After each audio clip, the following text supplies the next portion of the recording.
Welcome in to What's Up Bowls. The subs are back in here. Gilbert, the Chargers beat the Eagles 2019 in overtime. And one more thing here, we're now 3-0 as the sub-ins.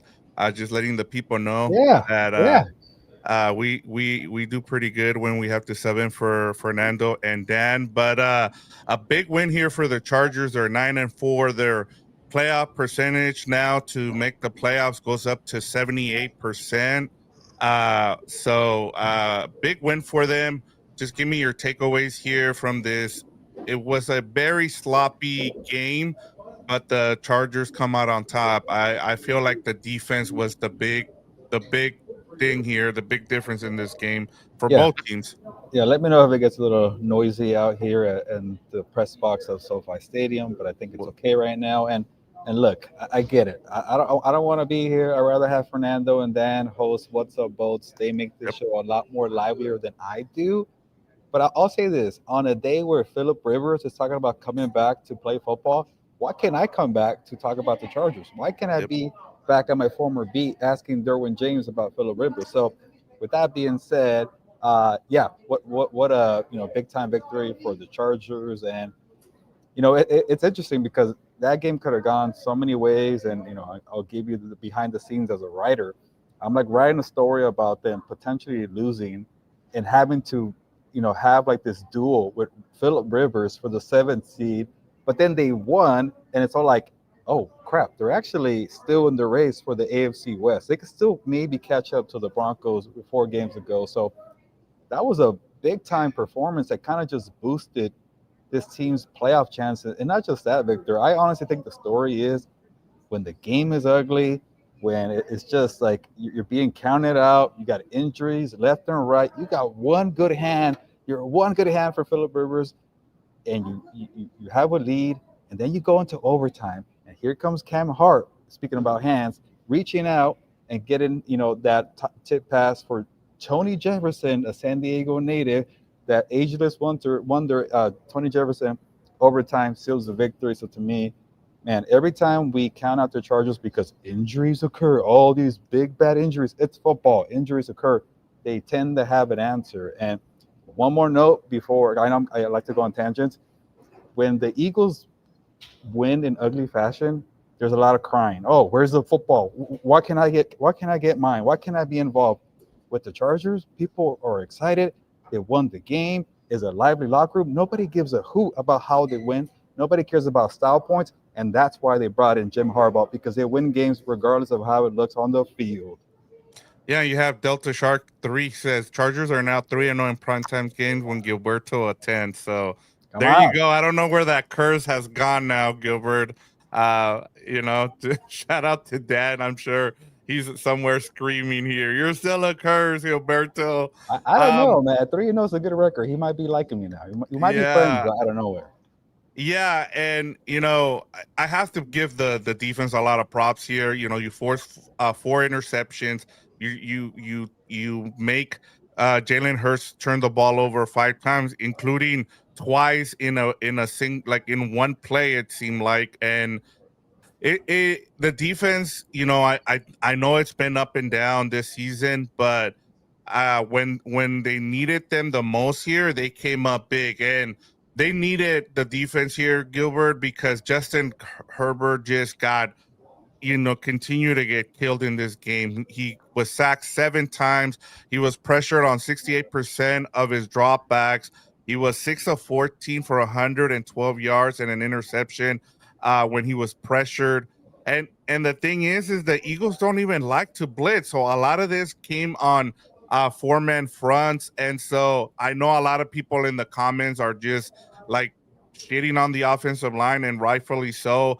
This guy went out there and played with one hand. Like, the excuses we make for a lot of these other quarterbacks, we don't see it with Justin Herbert. And it just feels like tonight he proved it again. Like, what more do you want me to do? Like, you finally give me a defense. I'm out there playing with a broken hand, and yet I'm over here trying to do the best I can to lead this team. And one more thing, Herbert also scrambled on 19% of his dropbacks. He took a sack on 17% on those dropbacks. I mean, just like he had one of his worst performance offensively, and yet they still won, Gilbert. And then one more thing, I know people are saying that they won because of Herbert. Cameron Dicker going 5 for 5 is including that 54-yard field goal in overtime, which sealed the win there for the Chargers. I think it was a Jim Harbaugh type of win, right? Like you mentioned, a gritty, like, hey, we're gonna battle you all the way to the end, and we're gonna come out victorious. Yeah, Vic, I'm glad you gave credit to everybody else besides Justin Herbert, and I'll get to Justin Herbert. But man, they don't win that game without Jesse Minter's defense. They don't win that game, without Cam Hart and Tony Jefferson. They don't win that game, with the 5 turnovers. They definitely don't win that game without Cameron Dicker. And I know the overtime kick for Jake Elliott would have been a lot further than the one that Dicker had. It might have been like a 60-yarder. But they did Yeah. not have that same faith in Elliott. Elliott missed a 48-yarder before the halftime, and with Dicker, it was like cool. Like, that's the thing about Jim Harbaugh. He has a pulse for these type of games. These ugly, gritty matchups where they look hideous on TV. I know the Monsters Inc. Alternate broadcast was probably more entertaining, but this is when Jim Harbaugh thrives. And I gotta remind myself, and people in the comments, do it for me. Whenever I count out this team because a freaking injury occurs, Najee Harris going down, Joe Alt going down, Rashawn Slater going down, a bunch of defenders going down. He's gonna find a way, and that's what I take away from this game here. And I know people are pissed off about Greg Roman, but I think Herbert's taking that blueprint from Harbaugh. Like, you just gotta find a way. And somebody asked Justin Herbert, like, and sometimes I think these questions are kind of like, what do you expect the guys to say? And and Chris Rim asked it. It was a good question. He said, where does that come from that you want to play for your teammates? Where do you get that toughness that you want to be out there despite a broken left hand or a broken rib or some foot injury? And he's like, man, like I just saw my teammate, I think he mentioned Elijah Molden and a bunch of DBs, like they play with broken hands. I should be out there too. And I started saying like maybe Trey Lance will be out there because you just had surgery on your hand. You have Trey Lance taking starting reps and practices, and that ate at Justin Herbert. But man, I'm never going to question that guy's toughness. You said it. People like to harp on Justin Herbert, but he delivered 66 rushing yards. He made something happen when nothing was happening in the passing game. I think only one receiver caught a pass in the first half, that being Trey Harris on that great rollout to the left, 18-yard strike. And then, even in the second half, I saw like one catch from McConkey. I saw not much from Quentin Johnston. It was pretty much dump offs to Kamani Vidal. I think Omari Hampton got lost in the shuffle in the second half. He had that touchdown in the opening drive, but you had to kind of just find something here. And I'll keep promoting my story here because that's what I do best, right? Talk about myself. Yep. And Do it. I wrote about pretty much calling and I just watched Frankenstein on Netflix. People don't like Netflix right now, but I think they still have good content. And You gotta watch that in theaters, Gilbert. yeah, I'm sorry. I don't Go care. ahead. We're gonna debate about that. I don't care about movie theaters, but Yeah. I call Jim Harbaugh the Victor Frankenstein of coaching because he just creates something out of nothing. And this game plan for a one-handed Justin Herbert was his latest creation. It's like, hey man, can you go under center? Can you create the illusion of being able to hand off? And for the most part, he was able to do it. But Herbert lost the grip a couple times. Nakobe Dean kept coming through that paper thin offensive line. I'm sorry, O-line, but he just kept finding ways to hit Justin Herbert. So he wasn't able to hold the ball. But I think just being willing to go under center to give the handoffs said a lot. Maybe the running game wasn't coming, but you create the illusion of a balanced attack without having to do play action. And he took off many times scrambling. So to me, little small details like that where you're able to say, okay, we still bring the Harbaugh brand. We're still physical. We can still be balanced. It's not going to work offensively. But at the same time, man, it's just not Justin Herbert. The 5 turnovers, the field goals from Dicker. So to me, and I'll say one more thing, Victor. The defenses that they face tonight is pretty good. But now you get Houston, Kansas City, Denver. And you know what? I think this team could still win a bunch of games because they just know how to find a way. Like, in the Sunday Night Football game against the Chiefs are playing lights out defense. But you know who was, standing in the pocket and taking the hits? It was C.J. Stroud. I think Herbert could do the same thing to the Chiefs next week. I think the Chargers are better than the Broncos, even though they're 11-2. Like, I honestly think they can maybe catch them, and I kind of want to see it. But it was just a game that was all over the place. But at the end of the day, everything is still right in front of this team right here, and I'm done counting them out. Remind me in the comments when I talk crap about them in a couple of weeks. Yeah, and then you also, bring in the Eagles fans. I mean, it was mostly Eagles fans in the stadium as well. So, I mean, they played really good. They were up for the test against, you know, a good Eagles defense, like I mentioned, and I think it was Delta Shark 3 said I saw that it was 12% of the blitz rate from the Eagles, and all the pressure was on the baseball or man rushes. Honestly, though, that 12% of the blitz all came from the Kobe Dean, like you mentioned. Like he was coming up right up the gut, and in one of them, Amari, and I thought he did his best to try to keep him in front of him, and then Kobe Dean forced a fumble there. But you know, at the end of the day, what really matters is that you win, and you're in position to, like you said, catch the Broncos. You're 2 games behind now. You play them one more time. If you can beat them, you have the tiebreaker there because you will have swept them. And the And Broncos play so, the Packers, and they have a difficult. They play the Chiefs again. They could lose one more yes, game. yeah, and like I thought this was such a big game for the Chargers too, Gilbert, because I brought it up in our group chat that if the Chargers lost this game, they were pretty much next this upcoming week's game against the Chiefs was going to be for the 7 seed, because I just felt like, hey, like the 6 seats were going to be already booked by that time. Now you stay ahead of the Texans in as the 6 seed, and then you can keep moving up and eventually win the division if you're able to win out. So everything's still on the table for this Chargers team. You have a shot at the division, and then you also have a shot at making the playoffs. And with this win now, they're at 78% chance of making the playoffs. And then one more incentive, Gilbert, to win on Sunday. You get to eliminate the Chiefs. You become the executioner now, and you're the one that is now can say, "Hey, we're the ones that ended the dynasty that is the Kansas City Chiefs." Yeah, no, that's a great point by you, Vic. I think one more loss will definitely eliminate the Chiefs. I think that if they win out, they'll be 10-7. They will have a chance, but the Chargers are doing well. So the Bills and the Chargers both have 9 wins, and then the Texans have 8 wins, but they seem that they're going to keep winning. Obviously, they have to play the Chargers, but And you the know, Jaguars still can win 2 more games because they have, I think, the Titans and yeah, somewhere else. I think the AFC South is going to get 2 teams. And yeah. then with the Danny Dimes injury, the Colts are out. They're losing the rest of their games. I Yeah. don't see the Colts winning another game. So And even if the Chiefs win out, like say the 7 seeds Houston or Jacksonville, they both beat the Chiefs. So I think it's all set up for the Chargers to eliminate them mathematically this yeah, week. That'd be great. Go ahead and go get that for Dan. Dan, we're rooting for you if you're watching. yeah. So yeah, everything's still right in front of them. And like Victor, like I don't know how much better they can get from what they showed today, but it's gonna be enough. I think when you tell people you're going to play in our terms. We're going to play smash mouth football. Muddy up the game. We're going to force you into turnovers. We're going to frustrate you all day.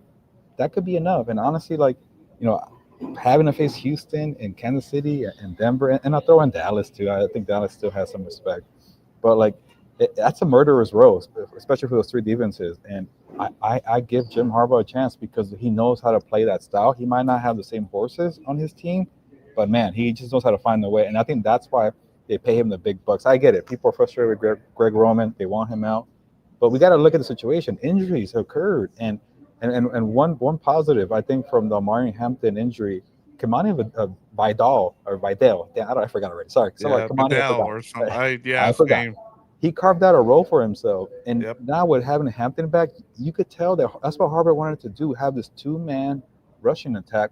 He wanted that with Najee Harris and Hampton, and then you have your tackles and Slater and Alt. It didn't work out that way, but you create other guys to step up for you. And I think that's the confidence that Harbaugh builds in you. When you're a 6th-round pick from Troy and people are saying, why are you on this roster? Why are you starting running back? He builds you up. He kind of has that Pete Carroll confidence school of hard knocks, but also adds that blend of physicality. We're like, hey, man, or like that Dan Campbell, we're going to bite you at the kneecap. So, I think that's the strength that this team still has is having a coach like that to find the way The strength was supposed to be the O line. It did not occur. The strength was supposed to be the Russian attack. The strength was supposed to be your defense and the star quarterback. It's a coaching, and I know people don't like Roman, but Harbaugh is still the one pressing the keys at the end of the day. Yeah, and I mean they just continue to win. I mean they're 5-0 in primetime games, as we mentioned as well, and so they and as you mentioned also, like, it's a murderer's row to finish the season, but it's gonna get you prime for what you're gonna see in the playoffs. So you might as well get through December here with Jim Harbaugh as your coach and being your leader, and you're in good shape. But like I said, like, I think it just the next couple games here, the next 4 games is gonna tell us a lot about where this Chargers team is headed. Whether they win the division or they just make it into the playoffs. They're gonna be battle tested. And I wanted to bring something else up. In terms of what we saw this week, and we'll get into it tomorrow for our week 14 takeaways. But have you seen the difference in the last 2 weeks, at least for myself, is the physicality from a lot of these teams, right? You see the Texans and Chiefs yesterday. You see it today, Chicago and the Packers. Like, if you're gonna win the Super Bowl this year, you better have physicality on both offense and defense, especially on defense. Both of these teams tonight showed you, like, hey, like, there's great football out there in terms of hitting, and you better bring it, because if you slip up and you can't stay with the other team's physicality, you're gonna get beat. And I thought the Chargers proved a lot to me. Like you said, even with them being injured, I I saw a lot of the physicality on both sides. I know the offense of line didn't perform as well as you wanted to, but they still ran the ball. Like, you had Justin Herbert was the leader in rushing yards, but you still got good rushes there from Bedall, and also from Amari Napton. So as long as you continue to run the ball and you eat up some of that clock, like, the first half looked like it flew by, because both teams were just out there, just running around and just hitting people. And so, like, the fact that the Chargers came away with this win with all that physicality we saw out there on the field, Gilbert, I thought it shows a lot. Yeah, well, besides the final 2 minutes of the first half, when Yes, I Jalen know. Hurts had the double turnover on one Yeah. play, and then the three turnovers on one play, like that was chaotic. And I think what was it? I think Herbert lost the ball, and Jake Elliott missed the field goal at the end of the first half. That one took forever, but yeah, before that it was kind of flying by. And I'm glad the way you kind of set the scene for the AFC landscape, or even in the NFL in general. Like, you better have a physical defense, and that's going to be the key to going far in the playoffs. And yeah, I even remember the ugly game between Philadelphia and Green Bay on Monday night. That was physical football, yeah. And Chicago and Green Bay, and Houston and Kansas City, and I'm actually really enjoying that type of football. And again, I know the Chargers are hurt, but that's their DNA. That's at their core. That's what they do. They like to play that kind of game. And let's talk about the AFC before we get to some of these comments here. Like, I know the Chargers have kind of a mix of a young roster with some experience, but like, Harbaugh has been into a Super Bowl. Justin Herbert has been in a couple playoff games, and he's pretty seasoned. Derwin James has been to the playoffs. Tony Jefferson has been there with the Ravens, and he's making plays. So when you have like an upstart young team like New England, that could be an advantage. When you're facing an experienced team like Buffalo, that's not as physical, that could be an advantage. So to me, Hmm. they kind of have a little bit of everything. Yeah, they're banged up, and yeah, they're kind of playing in ugly fashion. But what's really outside of the elite defense, the best of the best defense? What's the difference between Houston's offense and the Chargers' offense? Like, I honestly maybe would like to have the Chargers' offense. I'm kind of having a hard time saying that because I don't know what to believe. But seeing the way Stroud just kind of kept taking hits and hits, just making a few plays, that's what the Chargers did. Like, you're playing complementary football, and to me, whatever it becomes like a Houston, Chargers ABC title game from the wild cards or whatever positions they get there. Like, I think it's going to be that blend of physicality and good coaching, and then doing enough offensively to go far. Yeah, and I was the reason I brought up and I'm glad you brought up the rest of the AFC, because you know we kept talking about, and I know you brought it up, and I know why you do it, because you're poking at Dan. But I know we gave Herbert a lot of grief for how he performed against the Texans. But you look at the stat lines, Gilbert, for Mahomes, for Allen, and since that Herbert game, their lines are worse, and we haven't even said anything Good point. about the fact that both of those quarterbacks play like crap against that Texans defense. So it just tells you sometimes that look, we get fixated on the quarterback and giving all the blame to them, but at the same time, we have to look at the other side and see, hey, this defense is performing really well. And I'm getting to the point now, Gilbert, that we need to start. You brought it up a couple of weeks ago in terms of like, hey, this might be the year that the defense, one of those defense elite defenses, just puts the team on their back and just wins the Super Bowl this year. And as you said, I would not be surprised if this, and I'm really looking forward to that Texans Chargers game because I want to see where the Chargers are at because that's going to tell me a lot. But I also wouldn't be surprised if that is the AFC Championship game, just because those two teams just excel in terms of the physicality. They're well coached and they have dudes on both sides and even special teams where their kicker can win you games as well. Whether you're talking about Dicker or you're talking about I have him on my fantasy Fairbairn. So like you're gonna be able to win games because you're good at all three faces of football. Yeah, and like you mentioned, like that murderous role that they have for the final month, like having to go with Houston, Kansas City, and Denver, like is that much harder than having to face like the Steelers on the road in the wild card or Jacksonville on the road in the wild card? I know Jackson was kind of the house of horrors there. Maybe I shouldn't bring that one up, but like what they're about to face, and starting with tonight, we can't overlook this Eagles game. They're No, just as physical. I know they kind of been reeling with the 3-game losing streak, and then I see somebody in the comments for the Cowboys. Yeah, don't forget about those Cowboys, Fernando's Cowboys. But it's a like they could score points. Like that could be a different test for this team. So to me, right. maybe it's kind of a strange blessing where you kind of face the toughest slate to end the year, and I know Indy has a tough one. Some of the teams have some tough one, but it doesn't get much harder than or more physical than the one the Chargers have. But yeah, I sound like a broken record. I'm not going to count this team out anymore, or maybe I should because I picked the Eagles today, and maybe Same. that's what it comes.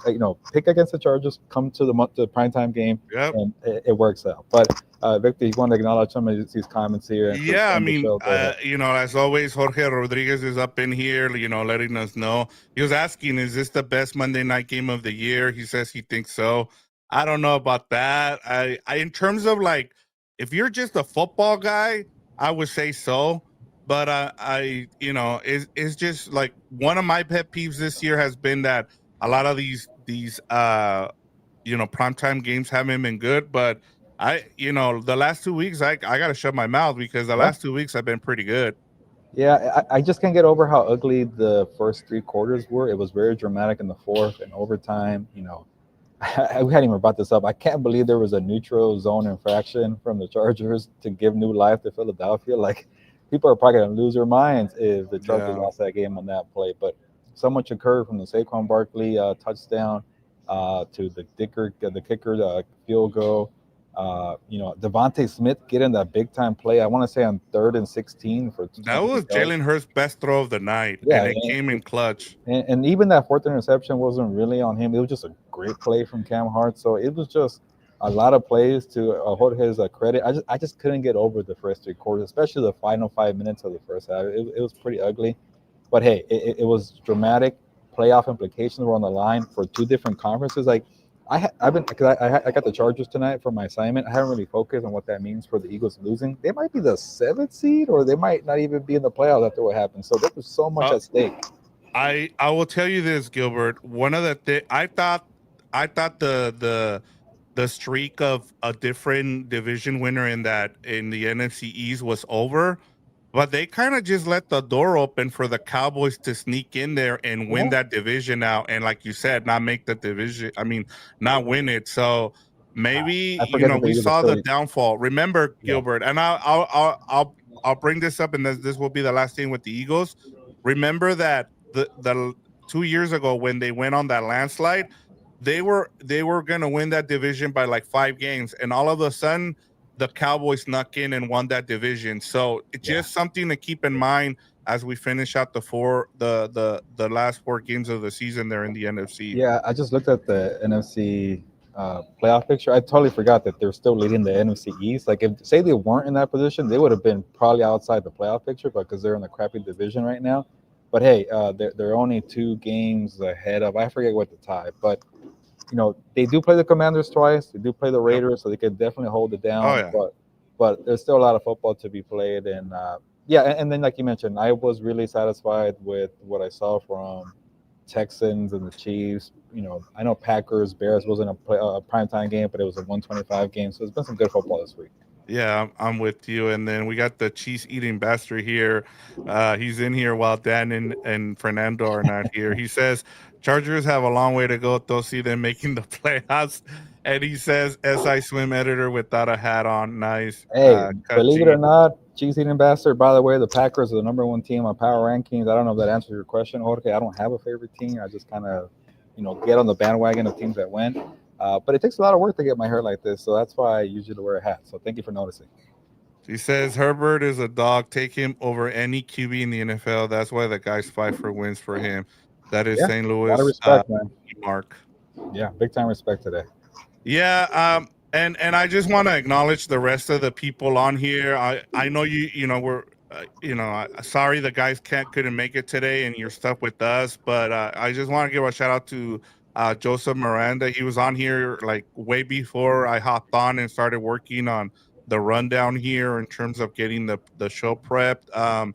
And then Pedro Ramirez as well. He's like defense is a lead. So he was still waiting there for a little bit, and so I just want to say thank you.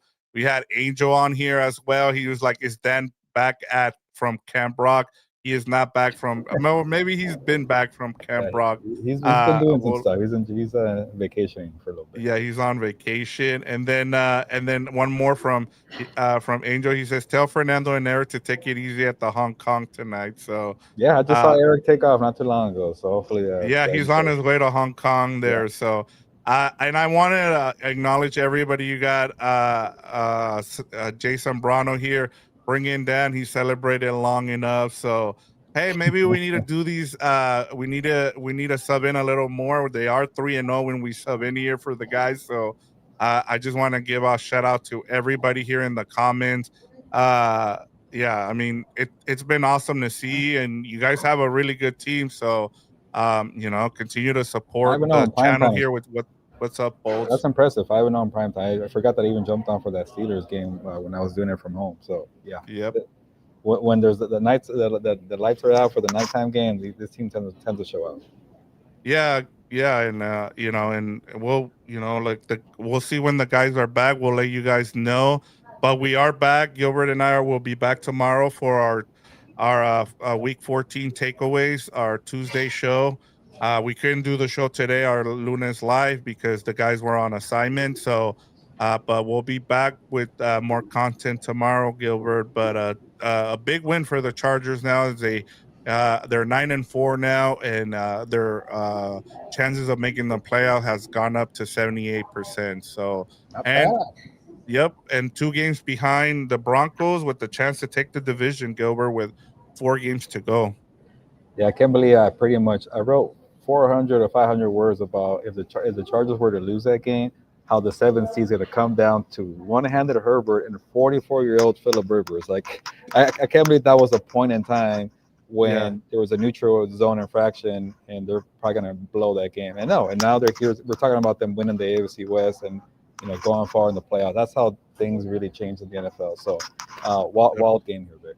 Yeah, it's a week-to-week league, as they say. So, all right, Gilbert, go ahead. And we did a good 30 minutes here. The people stayed till 10:20 to make sure that we gave them some analysis here. I hope we did a good job. Like, hey, we're just usually you from the subs, you just get the TV out and you show a movie and you're good to go. But we wanted to make sure that we did the what's up, Bolts and Fernando and Dan Proud here. So we wanted to give you guys a little bit different. I'm sure you guys Dan will be back to yelling at the clouds and letting you guys know how much he hates this offensive line. And how much they've killed the what is he, the Thunder, the son of Thunder.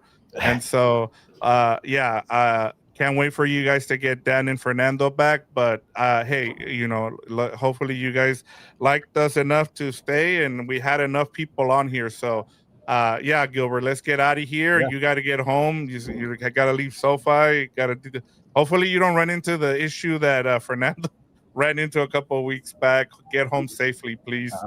And one note from the Justin Herbert press conference, he said, when asked, how did the broken hand feel? He said it hurt because it's broken. So there you go, hard hitting Right. questions there. But Yeah, I don't know if you saw Gilbert, but he did not want to give the interview to Laura Rutledge of ESPN. I He didn't see. just wanted to find somebody, and then he was really short with her. He did not want to say anything. And I got one more thing. Let me give you one more thing from what yeah, I'm glad you brought that up because I totally forgot about it.